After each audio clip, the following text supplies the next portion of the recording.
Okay, let me help you a little bit further. I appreciate your message, and I can only imagine how challenging that must be to be, a full-time caregiver.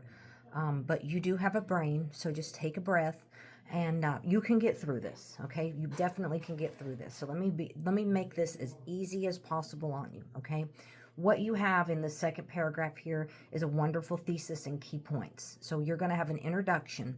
So I want you to aim to have 5 paragraphs for this essay. That's easily going to be 2 pages. And here's how you're going to do that. First paragraph, you're going to have an introduction that slowly introduces your material.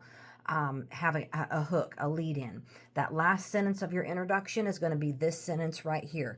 Banning books for kids causes more harm than good because A, B, and C. Just how you have it, okay? And then paragraph 2.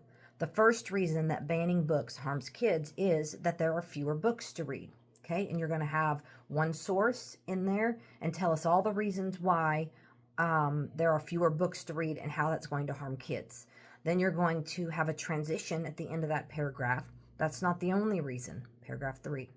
The next reason is that it limits their ability to learn about themselves and others. And you're going to tell all about that. Have one source in there with the parenthetical citations, and then have another transition. There's one more reason. Paragraph 4. Lastly, it hinders their knowledge about social injustices of the world, and everything about that, one source.